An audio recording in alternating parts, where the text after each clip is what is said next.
যে মাঠে মাহফিল হয় সে মাঠে ব্যায়ামের উদ্দেশ্যে ক্রিকেট খেলা জায়েজ আছে কিনা? জায়েজ আছে, কোনো অসুবিধা নাই। কোনো মাঠে ওয়াজ মাহফিল হয়, ঈদের নামাজ হয়, ভালো ভালো কাজ হয়, সেখানে যুবকরা যদি ক্রিকেট খেলে উদ্দেশ্য কি? ব্যায়াম, শারীরিক ব্যায়াম। সেখানে কোনো লেনদেন নাই, জুয়া নাই যে ঠিক আছে যে দল হারবে সেই দল জিতা দলকে টাকা দিবে, এরকম নাই। নাচ গান হারাম কোনো বাদ্যযন্ত্রতন্ত্র নাই। শুধুমাত্র ব্যায়ামের উদ্দেশ্যে যদি তারা খেলাধুলা করে, শরীয়তের বিধান কোনো লঙ্ঘন না করে, তাতে কোনো অসুবিধা নাই। দলিল রাসূল আকরাম সাল্লাল্লাহু আলাইহি সাল্লামের মসজিদে নববীর আঙ্গিনাতে, মসজিদে নববীর ওখানে আম্মাজান আয়েশা রাদিয়াল্লাহু তাআলা বলেছেন যে ইথিওপিয়ান সাহাবী যারা নিগ্রোরা ছিলেন, হাবশি সাহাবী ছিলেন, তারা এক ধরনের খেলা খেলতেন, হাডুডু টাইপ বা এরকম কিছু একটা হবে হয়তো। তো সেই খেলা আম্মাজান আয়েশা তারা ছোট ছিলেন, তিনি রাসূল সাল্লাল্লাহু আলাইহি ওয়াসাল্লাম বলছেন আমি দেখবো, তাকে নিয়ে গেছেন, তিনি দেখেছেন। তাহলে এই যে তারা খেলেছেন, রাসূল সাল্লাল্লাহু আলাইহি ওয়াসাল্লাম এলাও করেছেন, তাহলে বোঝা গেছে আমাদের মাঠে যুবকরা যদি খেলে সেখানে হারাম এবং অনাচার কোনো কিছু না থাকে, তাতে কোনো অসুবিধা নাই। এখন মসজিদের সামনে যদি এরকম যুবকরা খেলে, আমাদের মুরব্বীরা তো হাড্ডি টাড্ডি সব গুঁড়ে করে ছেড়ে দিবে। পোলাপান বিনোদন করে, যুবকরা বিনোদন করবে কোত্থেকে?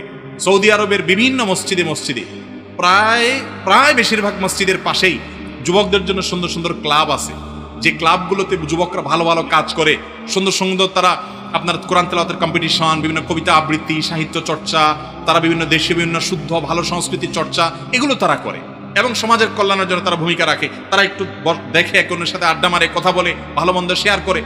যুবকদের জন্য ব্যবস্থা আছে। আমাদের দেশে মসজিদগুলোতে পোলাপান গেলেও দৌড়ানি খায়, যুবকরা গেলেও দৌড়ানি খায়, মুরব্বীদের দখলে শুধু মসজিদগুলো।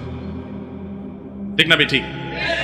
আরে আজকের যুবক আগামী দিনের মুরব্বী, আজকের বাচ্চা আগামী দিনের মুসল্লি, তাদেরকে আসার সুযোগ করে দিতে হবে না? অতএব মসজিদের যদি মাঠ থাকে, খোলা জায়গা থাকে, সেখানে যুবকরা যদি হারাম কিছু না করে এমনি বিনোদনের আপনার শরীরের কসরতের জন্য, আনন্দের জন্য তারা যদি একটু দৌড়াদৌড়ি করে খেলে, এটা নিয়ে বাড়াবাড়ি করা, এটা হলো রাসূল সাল্লাল্লাহু আলাইহি ওয়াসাল্লামের চাইতে বড় দিনদার সাজার শামিল। ওনার মসজিদে নববীতে যদি সাহাবীরা এটা করতে পারেন, উনি অনুমতি দেন, আপনি শক্ত হওয়ার কে? মুরব্বীরা একটু নরম হয়ে আল্লাহর রাস্তায়। কথা কি বুঝাতে পারছি? যুবকদেরকে একটু আল্লাহর ঘরের দিকে আনিয়েন। আপনি যদি বলেন মসজিদের কাছে এগুলো করতে পারবি না, ওরা এমন জায়গায় যাবে সেখানে নামাজই পড়বে না, তো এটা ভালো ছিল না? মসজিদের কাছে আসা ভালো ছিল? আদর করে আনবেন তো ইনশাআল্লাহ যুবকদেরকে।